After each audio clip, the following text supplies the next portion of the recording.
Imagine a new kind of investing, a potentially life-changing way to invest that honors biblical principles, the kind of principles that you and I grew up with. Since 1994, Timothy Plan has made biblically responsible investing possible, offering mutual funds and ETFs that are filtered for biblical principles. Don't compromise your values. Invest with Timothy Plan.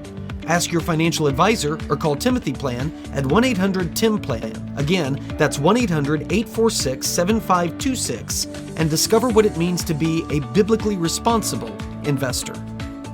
Investing involves risk, including possible loss of principal. Before investing, carefully consider a fund's investment objective, risks, charges, and expenses contained in the prospectus available at timothyplan.com. Read carefully before investing. Mutual funds distributed by Timothy Partners Ltd. and ETFs distributed by Foreside Fund Services LLC. As a paid testimonial, there is no guarantee of future performance and each experience will differ. Hey there, welcome to another edition of the MemoPod.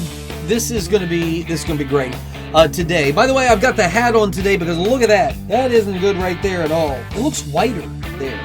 It's not really white. It's just the lighting. I refuse to accept the idea that I've got white hair and gray hair. It's just not happening. Anyway, appreciate all of you joining us. Obviously, this MemoPod is available, this one right here, what we're doing right now, to all of our subscribers, free or paid subscribers. We will take a break here after this first segment, and I will keep on the paid subscribers. Would love to have all of you part of that community if you're interested in dipping your little toe into the water and giving us a shot. Just so you know what's coming up in the second part, I've got stuff going on in New Jersey that I think we all need to pay attention to if we're parents, if we have parents, if we understand the role of parents. What's going on in New Jersey doesn't bode well, and we need to be aware of it. And I think there's some obvious and important responses that we, as Christians anyway, need to have. Also, I understand Trump's going through some stuff right now with the indictment and all of that, and Hillary Clinton is deciding to open her mouth. There are just some people that should not, and Hillary is one of them. I have some remarks that I want to make, some clarity to bring to that hopefully we can discern properly between the things that Hillary is saying and the realities of what Trump has to deal with and where Christians should come down on the whole thing. We'll do that after the break. I do want to talk about a different presidential candidate on the Republican side here in this opening segment. And I get a lot of you don't want to talk about the presidential campaign. That's fine. This doesn't actually have anything to do with the race for president. This has everything to do with the fact that this guy, who I didn't even know about before this campaign started, this guy is making some very significant, very important, very obvious observations that need to be amplified, and I'm happy to amplify them. I'm talking about a guy by the name of Vivek Ramaswamy, who is an entrepreneur, makes a lot of money. Now, last week on the MemoPod, if you're one of our paid subscribers, I showed you a tweet of his, or talked about a tweet of his, where he listed off 10 truths. 10 truths that what's astounding to me is that any of it is debatable. That anybody in our culture is going to argue any of those points today. And yet, those 10 things that he listed as truth are not regarded as truth in our society. In fact, many people will take the position that they're completely and utterly wrong. So we dove into that last week. And now I'm back this week with another thing from Vivek Ramaswamy. Because honestly, I'm impressed by the guy. I'm not saying I'm going to vote for him in the primary. And honestly, if you ask me, and again, we're not going to get into the whole primary election and where Christians should be on all of that, at least not on this MemoPod. But my initial gut feeling was that what Vivek was actually after, and this could still be the case, that Vivek is actually interested in a position on Trump's cabinet. That he thinks that Donald Trump will get the nomination and he thinks that Donald Trump will win the election. And so what he's angling for is to get a cabinet post, to get a job. And so he's going to attack Ron DeSantis, who is Trump's chief rival, and he's going to go after him while kind of taking a kinder approach to Donald Trump because he sees him as the likely nominee, maybe even wants a vice presidential nod if Trump were so inclined. I don't know if that's what he's after or if he actually is legitimately seeking the office of president. That remains to be seen. Whether or not I will come around to wanting to vote for him or Ron DeSantis or Nikki Haley or Tim Scott or Mike Pence, all of that remains to be seen. I don't know where all that's going to end up. But I can tell you this. What Vivek just did on CNN with the host Dana Bash, what he just unleashed there was one of the best exchanges on cable news that I think I've ever seen. And maybe that's recency bias. Maybe I'm forgetting of some of the exchanges, some of the bold, proud exchanges that leading conservatives had a decade ago, or that Christians had, maybe that Mike Pence had on CNN a decade ago or something like that. I don't know. Maybe I'm forgetting it. So it could be recency bias. But what he just said, I think, blows the lid off of, I hesitate to say the biggest problem right now in our political culture that we're dealing with, because there's a lot of problems, and obviously sin is at the heart of it. But he really exposed something in this exchange with Dana Bash that kind of left her dumbfounded. I don't think she was expecting it. And one of the things that I like is the way that he says this. He's getting at the truth. He is unabashedly pointing the finger, but he's also doing it in, I think, a grace-filled way. And you can see it's not necessarily a combative. It's not an accusatory. It's a almost disappointed way that he's saying this. And we've got to do better. That kind of a way. I want to roll this clip for you. This is Vivek Ramaswamy, and he's talking about the Trump indictment on CNN with Dana Bash. But as you watch this, remember, Vivek is actually an opponent of Donald Trump. Okay? This is a news person who is supposed to be objective, and she is talking to a guy who is running against Donald Trump. Keep that in the back of your mind. I guess that'd be back here. The back of your mind as we roll this. Go ahead, take a look. And if Trump's judgment was bad, President Biden's judgment is worse for actually bringing a prosecution. He should have done what Trump did. President Biden didn't bring a prosecution. The Department of Justice reports into the President of the United States, and so this is a fig leaf, which is why I think the media needs to get to the bottom of this. But there's no evidence. There's absolutely no evidence, unless you can show me some, that President Biden has had anything to do with this prosecution. That's why he put 2 layers in between with the special due respect, I think it is shameful that I, as a competitor to President Trump in this race, have to ask questions that the media isn't asking. The job of the political media, if it has one job, is to hold the U.S. government accountable. Yes, we know that. And instead, we're doing the bidding. You're seeing the media doing the bidding of the U.S. government. No. Ask the question. Get to the bottom of what Biden told Garland and what Garland told Jack Smith. If the same shoe fit the other foot, you would not take their word at face value. Do not take their word now. Get to the bottom of it. Let's actually restore journalism in this country. That's what's actually missing, is getting to the truth. Okay. Thank you for that. We are absolutely asking these questions. Good. And we know how to be good journalists because we do it every single day. I just realized right before we went to that clip, I said, take a look. And a lot of you are listening to this podcast. So I should have said, take a listen or take a look. I don't know. I don't know what the numbers are as far as how many of you watch this and how many of you listen to it. And by the way, I meant to mention before that what you're seeing there at the bottom of this email, if you're looking, we have included a very rough transcript. I pay, the company pays, paid subscriptions help go for this, for a transcription service. But those transcription services are very raw. They're computer generated. They're not man-made. We're not paying somebody to sit there and write out the transcripts. So it's a computer generated thing. I tend to talk fast. I run some of my words together. And the computer doesn't know all the time where to drop a period and where to put a comma and where there should be an exclamation point or a question mark. It guesses sometimes, but it's not great. We don't have time. I don't have time to go through and clean it up.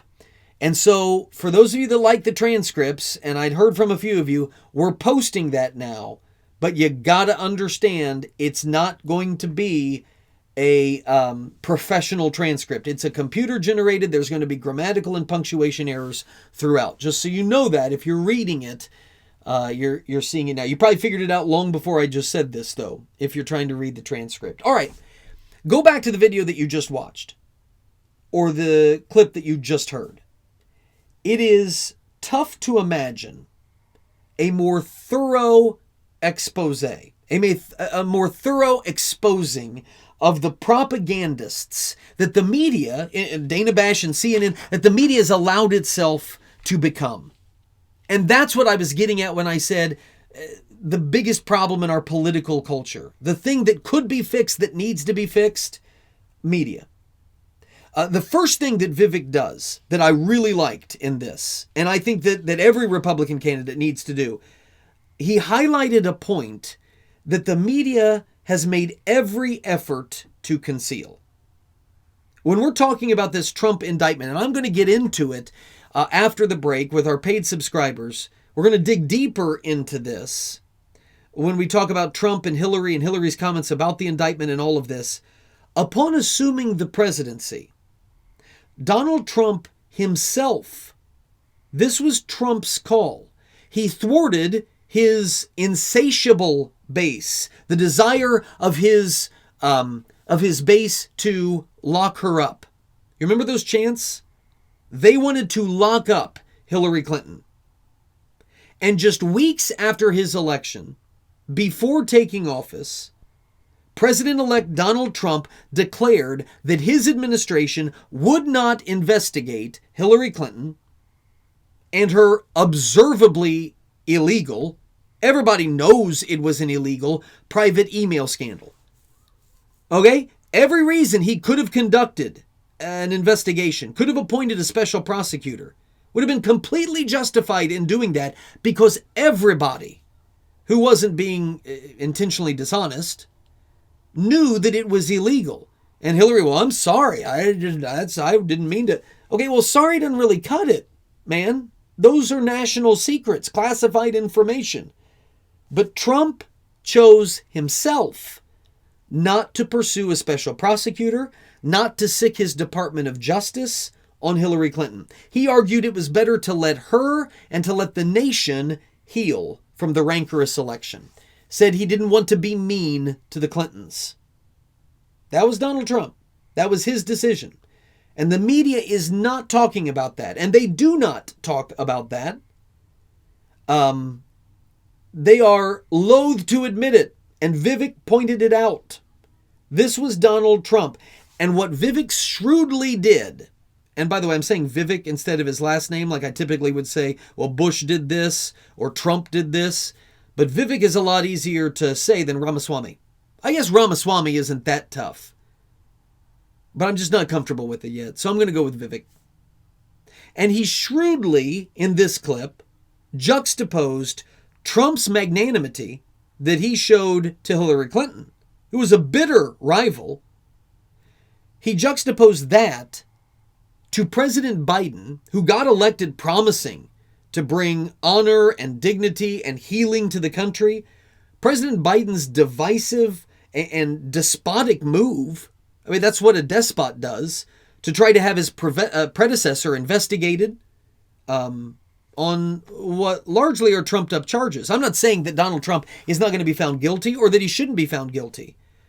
But these are trumped up charges that Donald Trump is facing.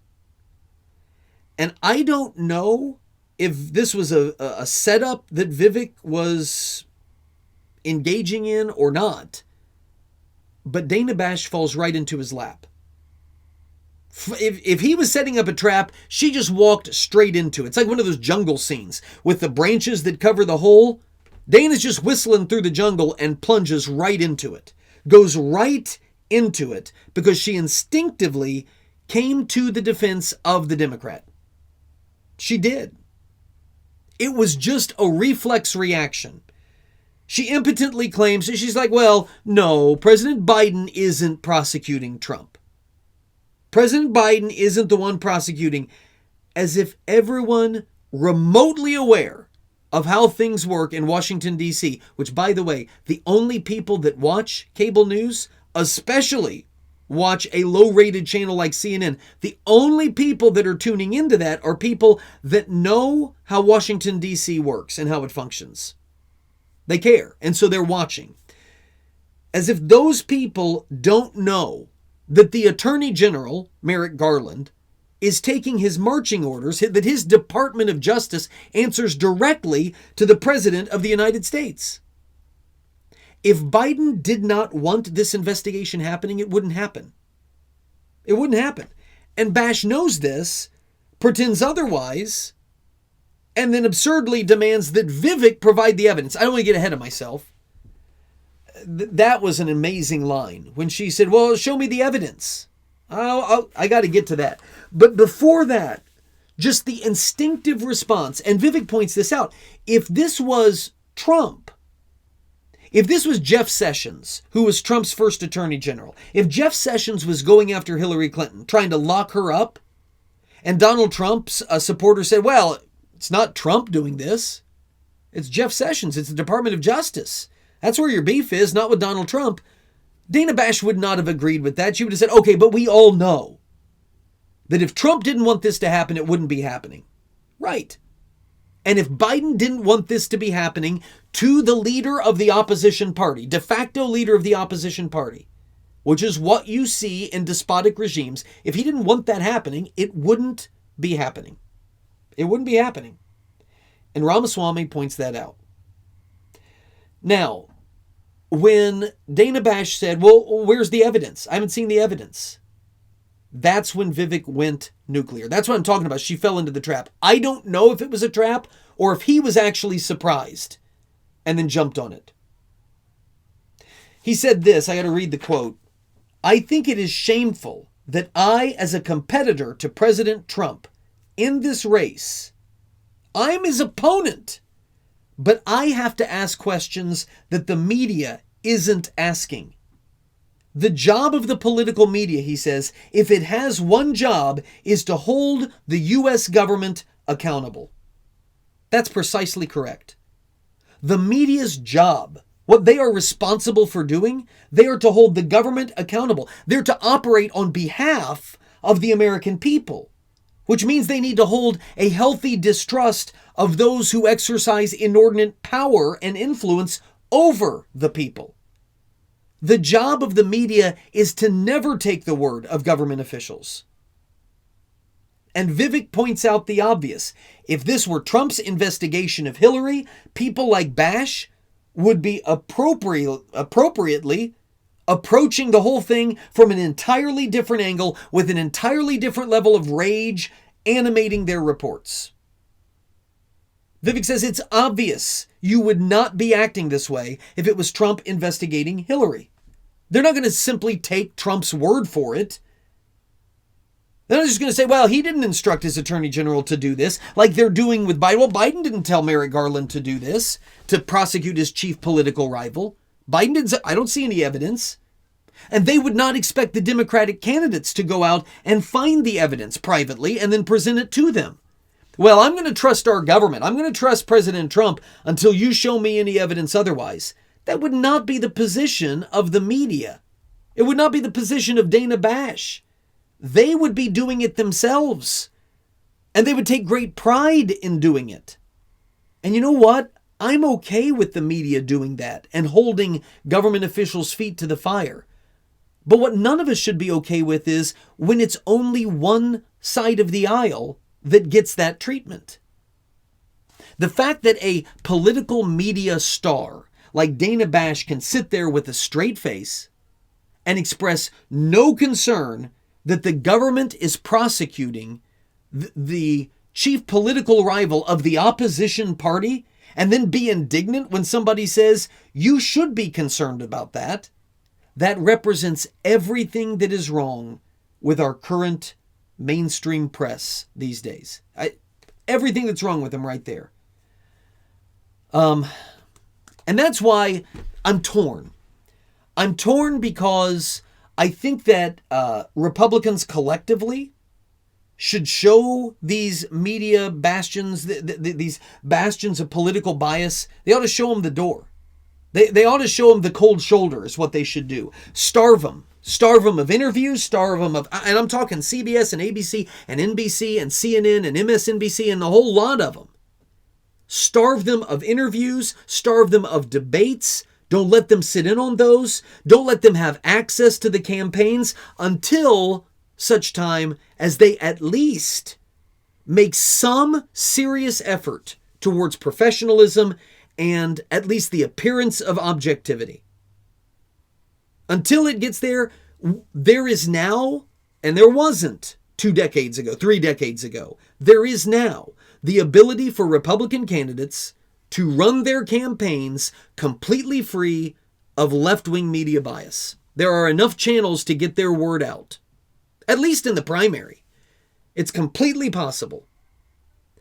And I'm in favor of the Republican Party doing that because I know and believe how serious this issue is with our media. Our media is important. It has an important role, and it is a disaster zone right now with no credibility. They are not holding the government accountable. They are government mouthpieces when the government is run by their shared political ideology. I'm in favor of Republicans taking that tough stand. But if they are going to show up on these places, I got to admit, seeing Vivek Ramaswamy put their corruption, the media's corruption on blast is, it's satisfying is what it is. I was impressed. I'm impressed with Vivek Ramaswamy. I am. From the stuff that I talked about to paid subscribers last week to this stuff this week, it's good. I like it. You can let me know your thoughts. You can send it my way. Peter@peterheck.com. That is Peter@peterheck.com. This is where we have to say goodbye to all of you who are our free subscribers. I'm glad you're aboard. Would love to see you join our growing community of paid subscribers where we can dig into this more. It's a group of Christians, largely believers, and we're wanting to grow in our faith in a faithless world and know how to respond. On the other side of the break, for those of you who are paid subscribers, what Governor Murphy and his Attorney General are doing in New Jersey that should concern every parent in the country, and we'll dig into that. So even if you're not from New Jersey, you can have your radar up. And also, I want to talk about what Hillary is saying right now about the Trump indictment. Actually, I'm just going to let you see it, and then we'll discuss it. That's for paid subscribers. Those of you who are free subscribers, thanks for joining us, and I'll see you next week. The Memo with Peter Heck.